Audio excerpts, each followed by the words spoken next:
Quarta corsa, premio Re di Boba, sono ancora cavalli di 3 anni, non vincitori di 12.000 euro in carriera, 10 al vio, 1 Chris di Cavallina, Fringe Midra, 2 Cupido Cup, Gianni Targhetta, 3 Carisma, Manuel Pistone, 4 Castleton Wise S, Vincenzo Castiglia, 5 Charles P, Cesare Ferranti, 6 Crystal RL, Giampaolo Minucci, seconda fila 7 Clunide Greppi, Nicola Del Rosso, 8 Caffè Nero Dark, Antonio Greppi, 9 Chanel Trio, Marco Stefani, 10 l'altra Chanel delle Selve, Lorenzo Baldi.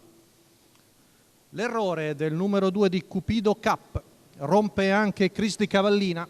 Stacco della macchina, numero Charles 1 P Cristi Cavallina squalificato, numero 2 Cupido Cup cerca di entrare squalificato. Carisma, ma si mantiene secondo su Crystal RL che va all'attacco del battistrada. Vediamo se Giampaolo Minucci riuscirà a farsi il posto, 200 metri in 14,5.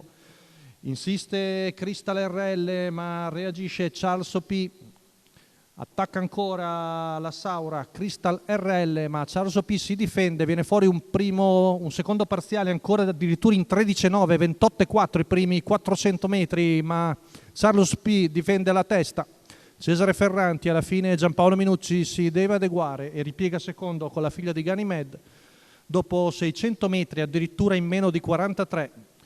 Vedremo se pagheranno alla fine lo sforzo i due cavalli che erano fra i più attesi. Charles P conduce davanti a Crystal RL a una ventina di metri. C'è Carisma che cerca di rifare sotto il gruppo. In quarta posizione Chanel Trio, ancora 58 scarsi il giro, ancora 15 qui davanti alle tribune. Ma il gruppo si sta ricompattando, sempre in vantaggio il figlio di McGrace SM che arriva al chilometro in 1.13,6. Crystal RL sempre in controllo in seconda posizione, lascia la corda Marco Stefani con Chanel Trio e avanza al largo.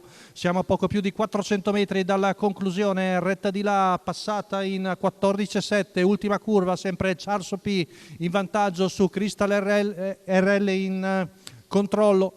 Si infila di dentro Carisma con Manuel Pistone, ma Charles P ha preso vantaggio importante. Ultima curva, percorso in 14,9, retta d'arrivo, Charles P in netto vantaggio, si distacca ancora Charles P. Cesare Ferranti viene a vincere veramente alla grande nonostante il parziale iniziale. Per il secondo si difende ancora Crystal RL su Carisma, al quarto Chanel Trio. 1.13,3 la media al chilometro per questo figlio di McGrace SM, Yarama S, Cesare Ferranti alla guida, Lucio Colletti al training per la scuderia Il Grifone. Vengono a vincere veramente bene in percorso di testa Charles P alla quarta di Bologna.